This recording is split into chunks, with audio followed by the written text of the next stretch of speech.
orang mungkin baik akhlaknya, bagus perangai, tapi dia tidak taat, dia bukan orang saleh, maka harus disempurnakan dengan syarat yang ketiga, yaitu as-salat. Kemudian ada mungkin secara zahir, yaitu salat, orang yang taat, orang yang saleh, tetapi belum sempurna.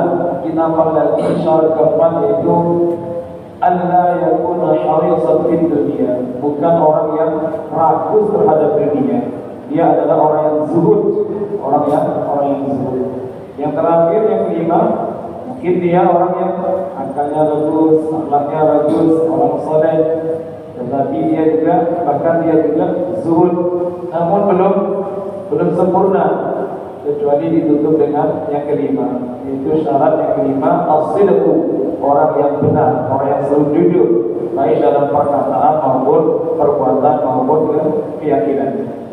Baik para hadirin, insyaallah pada berikutnya, pada pertemuan kali ini kita masuk pada bahasan huququs suhbati, hak-hak persahabatan.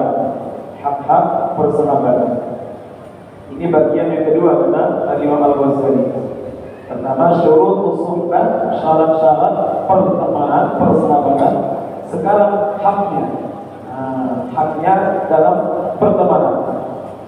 Wal wadhifatu tsaniyatu, bagian yang kedua, yaitu mura'atul huquqis suhbah, memelihara hak-haknya persahabatan, menjaga hak persahabatan. Faman aqada asyirkatu, kapan saja terjadi hubungan wa tamamat dan terjadi bainaka wa baina syarika suhbatu, antara engkau dan temanmu, yaitu tadi persahabatan. Di kapan terjadi atau terjadi hubungan persahabatan dengan teman kita, kata Imam Al-Ghazali, fa'alaika huququn yujibuha aqdas suhbah, maka wajib bagimu untuk mengetahui hak-hak yang dengan hak tersebut bisa menjadikan hubungan persahabatan semakin terjadi. Ada hak-hak yang perlu diketahui dan ditunaikan untuk lebih menjadi mengikat tadi persahabatan. Wa fil qiyami biha adabun, dan untuk menunaikan hak-hak persahabatan ini ada adab-adab yang sangat banyak, kata beliau. Wa pada Rasulullah sallallahu alaihi wasallam, Rasulullah SAW telah bersabda, "Mathalul akhawaini", perumpamaan dua saudara, dua orang bersaudara, bersahabat. Mathalul yadaini, itu seperti dua tangan. Yang mana kata baginda Nabi sabda beliau, "Tafsilu ihdahuma al-ukhra", yang mana tangan satunya ini akan membasuh tangan yang satunya ini. Jadi persahabatan dua orang, dua insan yang bersahabat itu diumpamakan oleh Rasulullah bagaikan dua tangan, yang mana satu tangan membasuh tangan yang satunya, yang tangan satu lagi membasuh tangan yang satunya. Diumpamakan seperti itu. Maka dijelaskan oleh Imam Nawawi, wa inna ma syabbahahuma Rasulullah sallallahu alaihi wasallam bil yadaini illa bil yadi waridni. Kenapa Rasulullah menyamakan dua insan yang bersahabat seperti dua tangan? Bukan tangan dan kaki, tapi seperti yadain, dua tangan. Bukan bil yadi waridni, antara tangan dan kaki. Kenapa seperti itu? Kata Imam Nawawi berkata, di annahuma, karena dua tangan, yata'awadani ala ghardin wahid, karena dua tangan ini saling membantu dalam urusan yang sama, dalam tujuan yang sama. Jadi fungsinya sama-sama. Jadi maka Nabi menggambarkan, memisalkan, menyamakan dengan dua tangan. Kenapa? Fungsinya sama, mereka saling bekerja sama maksudnya. Beda kalau kaki dan tangan beda fungsi, tapi nggak sealur, sama, beda tujuan. Kalau tangan sama tangan, maka mereka saling bekerja sama, saling tolong menolong, saling bantu dalam tujuan bersama. Bagaimana ikhwan, begitu pula dalam persaudaraan.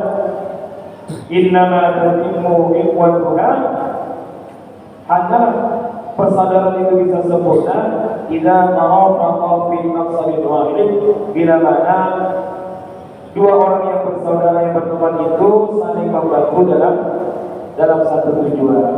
Maka seperti tangan dengan tangan satunya itu satu fungsi, maka dia saling membantu dalam tujuan yang sama.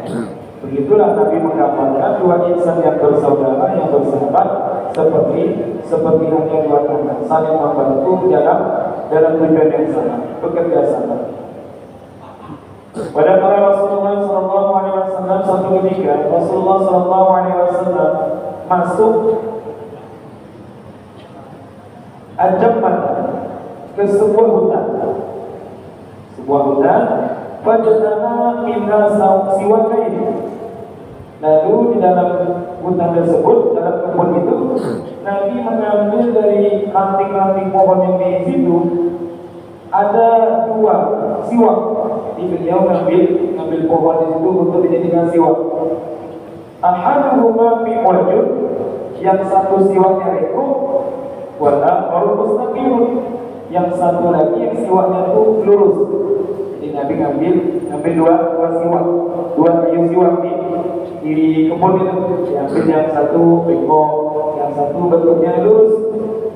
Wakil mau ketika beliau saat itu bersamanya ba'du ashabi, ada sahabat yang menyertai beliau, wahwa yaitu Abdurrahman bin Auf atau Utsman bin Affan. Ada riwayat ada mengatakan Nabi ketika masuk kebun itu bersama Abdurrahman bin Auf, ada mengatakan bersama Sayyidina Utsman bin Affan. Ada perbedaan riwayat ketika kasus atau peristiwa ini. Masuk kebun ditemani sahabat, ada mengatakan Abdurrahman bin Auf, ada mengatakan Utsman bin Affan. Nah, ketika sudah mengambil dua kayu siwak tadi, satu bengkok dan satu lurus, fa'aqahu ba'du ashabihi mustaqim minhuma. Nabi justru memberikan sahabat beliau yang bernama itu, yaitu kayu siwak yang lurus. Kayu siwak yang lurus, bukan yang bengkok. Wa amsaka li nafsihi al-miqwad, dan beliau menahan untuk beliau kayu siwak yang bengkok. Jadi yang lurus kasih ke sahabat beliau, yang bengkok-bengkok, kayu siwak yang bengkok-bengkok itu untuk beliau sendiri. Lalu maka sahabat tadi yang diberikan siwak yang lurus itu mengatakan, ya Rasulullah, wahai Rasulullah, anta wallahi, kau demi Allah, ahabbu minni bil mustaqim, lebih layak, lebih berhak untuk memiliki siwak yang lurus daripada saya. Dan dulu kan teruskan beliau, bengkok-bengkok kan susah ya. Sebenarnya kata sahabat itu, engkau lebih layak, engkau Rasulullah, engkau lebih layak untuk memiliki kayu siwak yang lurus, biar aku saja bengkok. Jadi kenapa Tuhan memberi aku yang lurus? Tuhan justru ngambil yang bengkok. Apa sabda Rasulullah? Maka Rasulullah Sallallahu Alaihi Wasallam menjawab, Ma min sahibin yashabu sahiban, tidaklah seseorang sahabat menemani sahabatnya. Jadi tidaklah seseorang itu berteman dengan sahabatnya, walau sa'atan min nahar, sekalipun persahabatannya itu hanya sebentar di waktu siang, kata Nabi. Walau sa'atan, walau hanya sebentar di siang hari. Illa, menaikkan, wa yus'alu an suhbatihi, orang yang berteman tersebut akan dimintai pertanggungjawaban mengenai persahabatannya. Apa yang diminta pertanggungjawaban? Hal aqama fiha as-suhbati haqqallah aw adha'ahu. Apakah dia sudah menunaikan hak Allah dalam persahabatan itu, atau justru menyia-nyiakan, atau tidak menunaikan hak persahabatan itu, hak Allah dalam persahabatan. Jadi Nabi itu mengajarkan, walaupun berkawan itu cuma sebentar, hanya sekedar walau sa'atan min nahar, mungkin cuma sebentar lah, sesaat kata Nabi, cuma berjalan bersama di waktu siang pergi ke kebun seperti ini contohnya. Kata Nabi, tidaklah seseorang itu menemani kawannya bersahabat dengan temannya walau hanya sementara, tidaklah lama, maka di dalam persahabatan itu akan diminta pertanggungjawaban nanti di sisi Allah, apakah dia sudah menunaikan hak Allah dalam persahabatan itu atau justru menyia-nyiakan hak Allah dalam persahabatan itu. Maka Nabi di situ mencontohkan kepada umatnya, kepada sahabatnya, bagaimana bentuk daripada menunaikan hak Allah dalam persahabatan. Apa itu? Wa hadzal hadits ini yadullu menunjukkan ala anna al-ithara wal qiyam bi haqqillah bis-suhbati. Dari hadis ini cerita Rasulullah sallallahu alaihi wasallam ini menunjukkan, kata Imam Nawawi, bahwasanya al-ithar itu mendahulukan saudara sahabat dia melebihi dirinya. Ini adalah bentuk daripada menjalankan hak Allah di dalam persahabatan. Karena Nabi lebih mendahulukan kawannya. Biarlah aku yang bego, kamu yang dulu. Nah, itu. Jadi bentuk daripada menunaikan hak Allah dalam persahabatan itu adalah al-ithar, mendahulukan sahabatnya. Nah, kalau lagi makan ada lauk dua macam. Satu agak menarik, satu yang biasa saja. Aku yang menarik kamu, kalau saya bisa ini. Itu salah satu contoh. Yaitu bentuk daripada menunaikan hak Allah dalam persahabatan. Walaupun cuma sebentar, cuma makan siang mungkin dengan kawan. Itu nanti bakal minta pertanggungjawaban saudara Rasulullah SAW. Bagaimana kasusnya? Kadang sama-sama paham di sini, main dorong-dorongan ya. Sudah saling ridho, saling memberikan yang terbaik. Yang A ingin mendahulukan kawannya, yang B juga kadang harus mengamalkan di sini. Karena merasa persahabatan itu walaupun sebentar, kata baginda Nabi sabda beliau, akan diminta pertanggungjawaban apakah sudah ditunaikan hak Allah dalam persahabatan yang sementara itu atau tidak. Nah, tadi kemudian waqala Rasulullah sallallahu alaihi wasallam, ada satu contoh lagi. Waqala Rasulullah sallallahu alaihi wasallam di Nabi yang bersedia. Nabi keluar rumah menuju sumur. Di situ Nabi mandi di dekat sumur itu. Pada saat Hudzaifah an-Taubah, Sayyidina Hudzaifah bin Yaman menahan pakaian beliau, menahan pakaiannya dibentangkan. Waqama, dan berdiri yastur Rasulullah hatta tasala, berdiri untuk mensafir menutup Rasulullah biar tidak ada yang melihat. Tentunya beliau tidak ada ke Nabi, beliau ada ke membelakangi Nabi seperti itu, supaya Nabi bisa mandi di sumur. Jadi dikasih kain, dibentang, beliau berdiri di situ. Hudzaifah bin Yaman ini memang sahabat hadirin termasuk sahabat istimewa. Namanya Hudzaifah bin Yaman, satu-satunya sahabat yang dijuluki Shahibus Sirri Rasulillah, sahabat yang tukang jaga rahasia Nabi. Nabi kalau urusan rahasia, itu yang paling paham tuh rahasia itu Hudzaifah bin Yaman. Sehingga daftar orang munafik itu yang pegang tuh Hudzaifah bin Yaman. Sahabat-sahabat pun tidak pegang, tidak paham. Karena Nabi saking amanah dengan Hudzaifah itu, yakin ini Hudzaifah ini bisa jaga rahasia beliau. Sehingga Sayyidina Umar bin Khattab di masa khalifahnya itu tahu ini Hudzaifah ini yang hanya dikasih oleh Nabi daftar nama munafik. Maka dibilang, Hudzaifah, kamu kan punya catatan itu nama-nama munafik itu. Nama saya masuk. Masya Allah. Setelah Umar masih takut termasuk di daftar munafik. Oh, dah aman, itu dah masuk. Dah masuk. Maka Hudzaifah bin Yaman juga Bapak Ibu para hadirin yang mengatakan inna kana nifaqu ala ahdi Rasulullah sallallahu alaihi wasallam. Munafik yang sejati hanya di zaman Rasulullah. Kenapa? Nama-nama mereka sudah terdaftar oleh Rasulullah. Adapun kalau sekarang kita tidak bisa memvonis.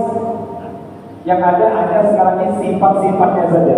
Tapi kalau dikatakan munafik yang sehingga ancaman munafik itu innal munafiqina fi dzakil asfali minan nar. Orang munafik itu posisi nerakanya lebih berat daripada orang kafir. Di paling dasarnya neraka, paling bawah. Nah, menurut Imam At-Tabari itu mengatakan neraka itu punya tujuh tingkatan. Sab'atu abwabin, 7 tingkatan. Tingkatan paling tinggi itu jahanam. Yang kedua Allah, ketiga Qur'an, keempat Safar, kelima Sa'id, keenam Jahim, 7 Hawiyah. Hawiyah ini paling dasar. Siapa yang masuk? Itu orang munafik. Orang munafik itu jatahnya di neraka paling dasar. Makin dasar makin panas. Karena neraka itu sendiri dalam riwayat ada mengatakan yang di atas saja merasa kesakitan dengan panasnya di bawah. Masya Allah, bagaimana itu? Neraka pun merasa mengeluh dengan panasnya di bawah. Sedangkan orang munafik itu paling bawah, ya sudah paling dasar dan neraka paling panasnya itu hawiyah, jatahnya orang munafik. Maka kalau kita memvonis orang Islam atau orang beriman dengan kata munafik itu tidak boleh. Karena daftar munafik itu sudah tertulis di pegang Hudzaifah bin Yaman. Nah, kita tidak tahu kalau sekarang ini. Makanya jangan sembarang memvonis, mengatakan, menuduh orang lain dengan ungkapan-ungkapan itu. Munafik. Pokoknya tidak boleh. Dalam sebuah hadis, la yarmi rajulun rajulan bil kufri wa la yarmi bil fusuqi illa qadda alayhi illa yakun sahibu kadzalik.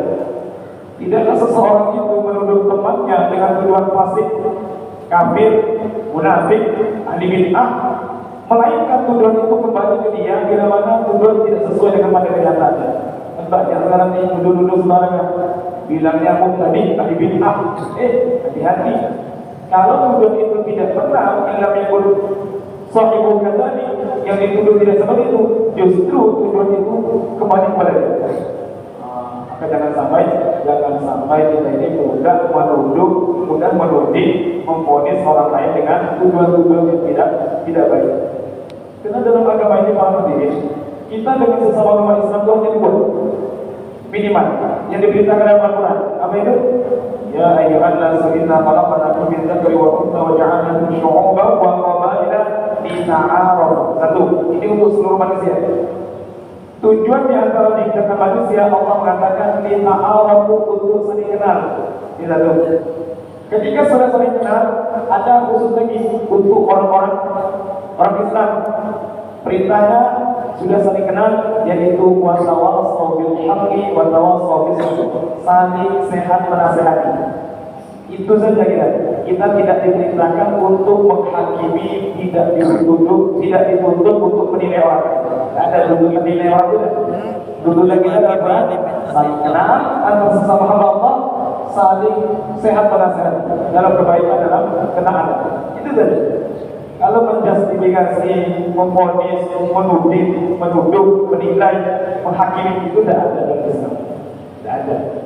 Maka hati-hati dalam urusan menuduh orang lain dengan tuduhan-tuduhan semacam itu. Karena kata Sayyidina Hudzaifah bin Yaman, daftar munafik itu sudah hanya terjadi di zaman Rasulullah. Itu jelas tuh, tahu pimpinannya Abdullah bin Ubay bin Salul, Masya Allah, anak buahnya siapa, geng-gengnya itu. Maka Umar tanya, saya masuk, tidak ada umat. Nah ini Hudzaifah bin Yaman memang banyak riwayatnya bersama Nabi dalam artian yang semacam itu. Nabi yang pernah ada riwayat buang air kecil berdiri itu yang riwayat Hudzaifah bin Yaman. Jadi Nabi itu pernah kata Nabi sallallahu alaihi wasallam sallallahu qaiman. Itu yang beliau ini. Jadi yang paling banyak termasuk tahu rahasia-rahasia Nabi itu beliau pernah bersama Nabi itu datang di tempat pembuangan sampah suatu kaum, fabala qaiman. Nabi buang air kecil berdiri. Jadi ada riwayat memang Nabi buang air kecil berdiri. Tapi bukan berarti menunjukkan itu yang dianjurkan. Itu kata para ulama hanya ibadah tidak jawaz. Nabi ingin memberi petunjuk kepada umat, hukum kencing berdiri itu hanya bayar tidak jawaz, boleh saja. Hanya boleh, tetapi bukan yang paling dianjurkan. Yang dianjurkan adalah dengan jongkok. dengan jongkok. Bahkan posisi jongkoknya kalau menurut riwayat Surah Ibn Malik bin Yusuf itu disebutkan karena Nabi Sallallahu Alaihi Wasallam alamana, Nabi itu mengajari kami, kata Sayyidina Surah bin Malik, fil khala, ketika berada di dalam tempat buang hajat. Apa itu? Cara duduk yang diajarkan, cara jongkoknya diajarkan. Bagaimana cara jongkoknya? An-nafuda ala yusra wa nasibat yumna. Posisi belakang kami menduduki kaki kiri, kemudian mengangkat kaki kanan. Nah itu yang diajarkan Nabi. Tapi kalau Nabi riwayat tentang buang air kecil berdiri, itu bukan yang dianjurkan. Karena itu banyak takwil hadis. Ada mengatakan orang Arab itu punya tradisi kalau sakit pinggang supaya nyembuhkan sakit pinggangnya kencingnya begini gitu. Itu orang Arab. Allah Akbar. Ada yang takwil itu hadis karena kondisi ketika itu kotor, sampah. Nabi tidak bisa jongkok. Kalau jongkok nanti mengenai pakaian beliau akhirnya kotor. Macam-macam takwil ulama. Yang lebih jelas takwil hadis ini libayanil jawaz, untuk menunjukkan hukum kencing berdiri tidak haram, tapi boleh saja.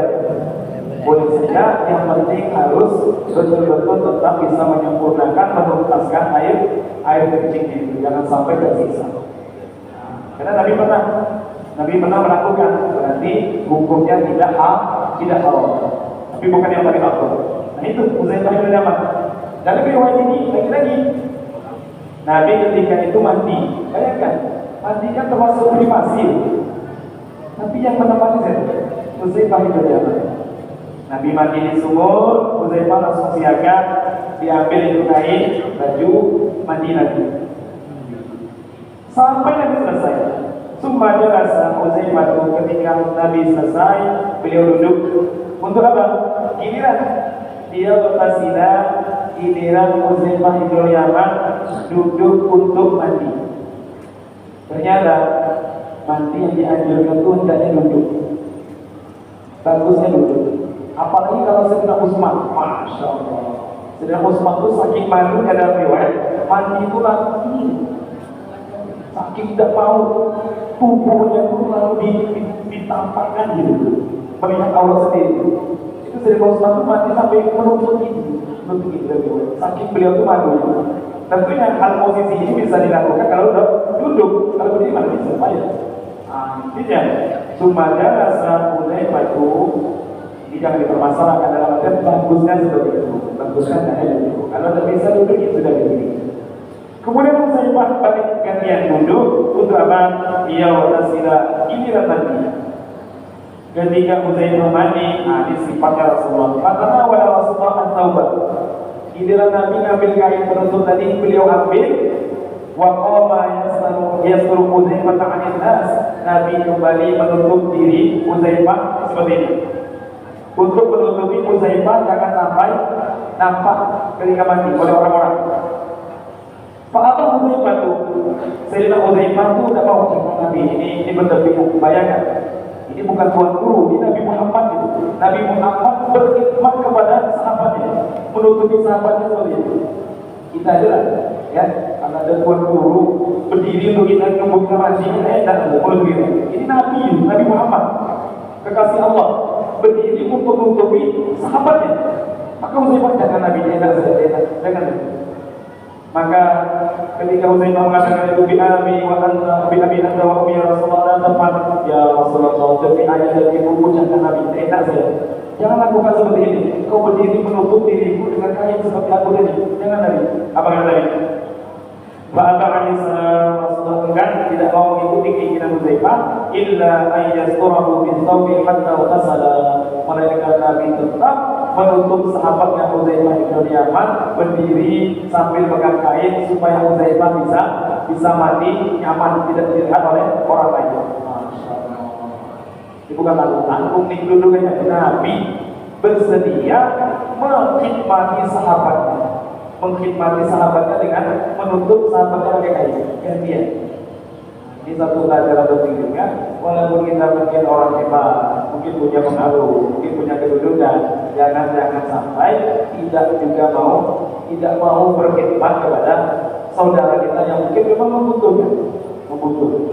Nabi, masya Allah, Nabi ketika itu tetap gantian untuk menutup Sayyidina Hudzaifah yang mandi. Maka Rasulullah sallallahu alaihi wasallam bersabda, "Ashabatun qattu." Tidaklah dua orang yang berteman illa melainkan wa kana ahabbuhuma ila Allah arfaqahuma bi sahibi. Tidaklah dua orang berteman, sabda Nabi, melainkan yang paling dicintai Allah dari dua orang ini siapa yang paling sayang, siapa yang paling berkhidmat pada kawannya. Siapa yang lebih sayang, lebih peduli dengan temannya, itulah yang lebih dicintai Allah. Jadi sebenarnya yang istimewa itu bukan yang dikhidmati, yang dilayani, justru yang paling istimewa itu yang melayani. Ini juga mempelajari, ada orang muji kita. Sebenarnya yang dipuji itu tidak berpahala, justru yang berpahala itu yang muji.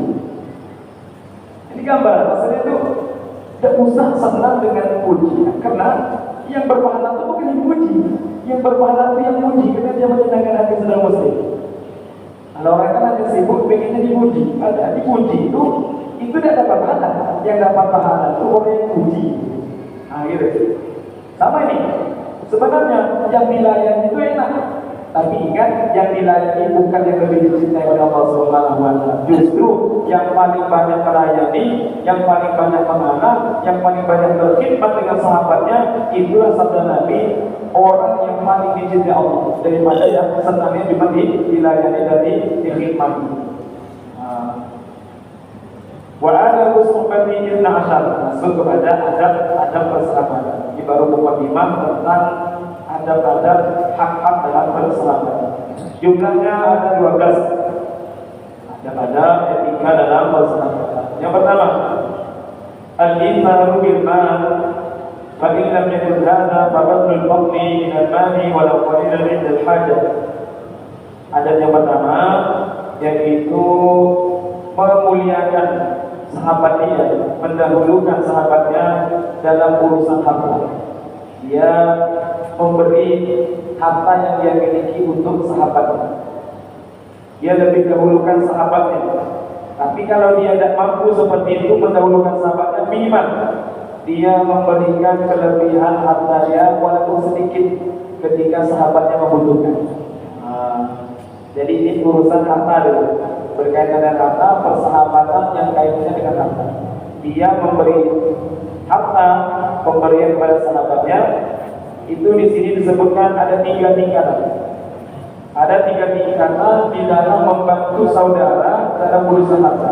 Ada tanda simarotibah. Ada 3 tingkatan. Adalah tingkatan yang paling rendah.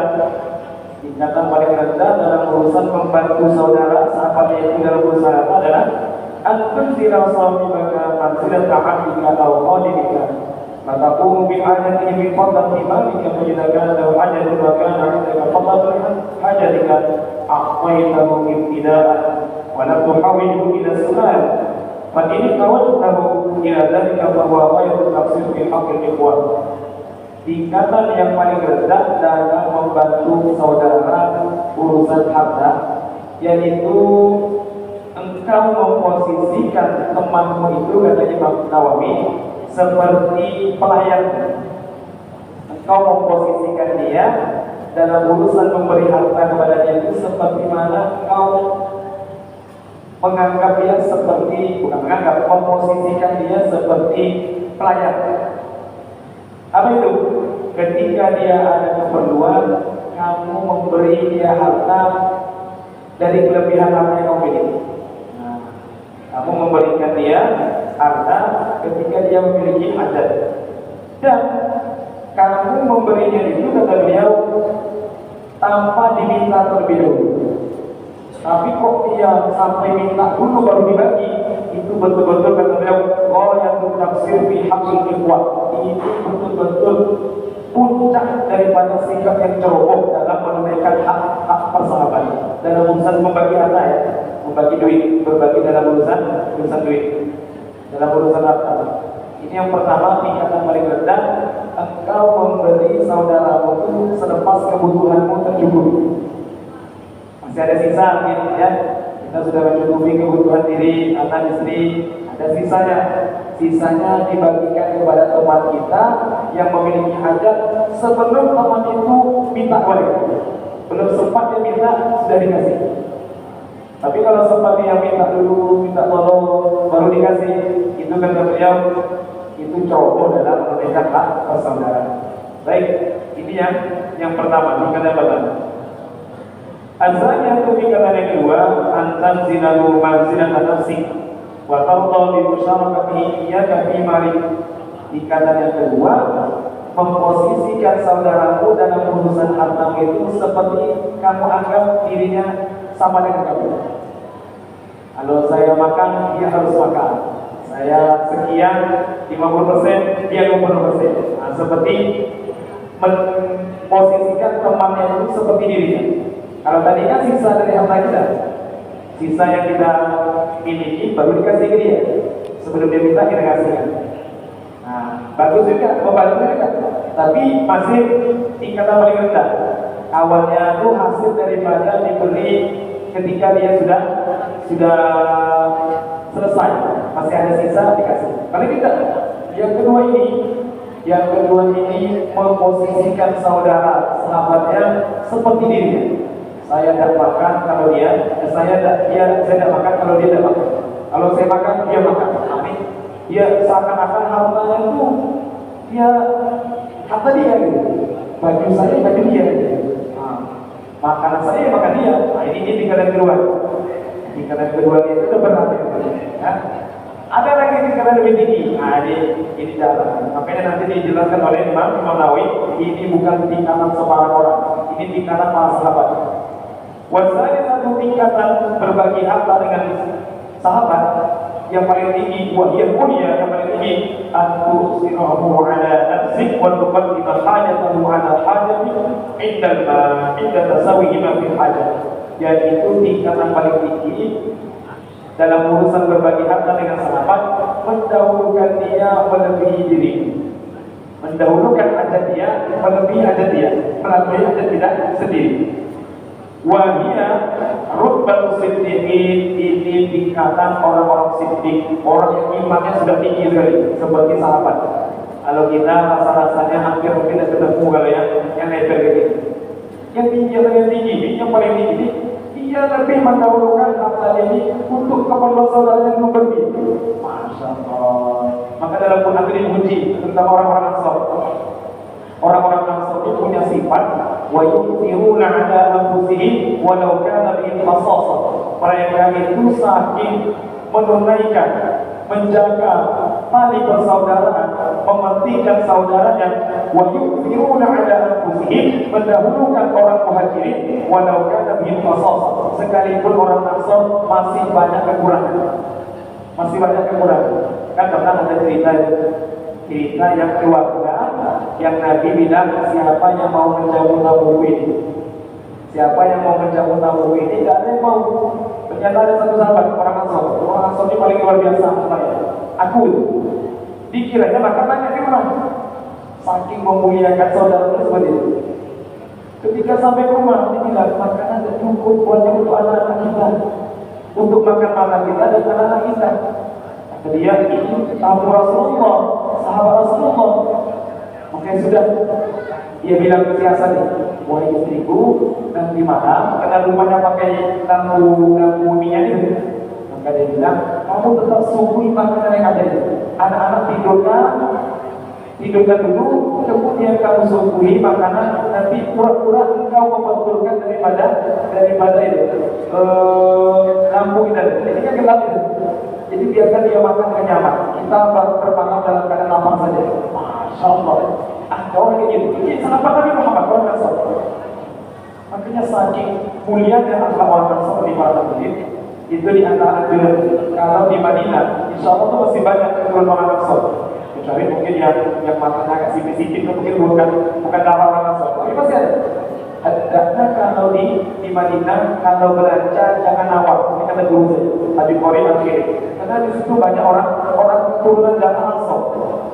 untuk memuliakan mereka. Mereka akhlak luar biasa. Waktu orang-orang Makkah dan terima Nabi, mereka nyambut Nabi. Akhlaknya memang beda orang Ansar dengan Muhajirin beda. Tapi kalau untuk urusan rihasa, untuk urusan kepemimpinan, itu jatahnya Muhajirin. Jadi ada dua bersama Nabi, Muhajirin, Ansar. Kalau untuk urusan melayani, akhlaknya lembut, ya mulia-mulia akhlaknya itu memang terkenal orang Ansar ini terkenal luar biasa. Sampai dipuji Allah dalam surah Al-Hasyr, wa yu'thiruna 'ala anfusihim walau kana bihim khasasah. Mereka lebih mendahulukan saudaranya melebihi dirinya walaupun dirinya punya kesusahan, hatta yang lebih daripada orang Muhammad. Masya Allah. Ini tiga oleh ini. Mudah-mudahan Allah kita untuk bisa memberikan hak persahabatan atas sesama Allah Subhanahu wa taala. Baik, para pendengar ini saja. Dan kita tasbih kafaratul majlis. Subhanallah wa bihamdika asyhadu an la ilaha illa anta astaghfiruka wa atubu ilaik. Bismillahirrahmanirrahim. Alhamdulillahirabbil alamin. Wassalatu wassalamu ala asyrafil anbiya'i wal mursalin. Sayyidina Muhammad wa ala alihi wa sahbihi ajma'in. Allahumma inna ta'ala wa 'allimna ma yanfa'una wa zidna 'ilma.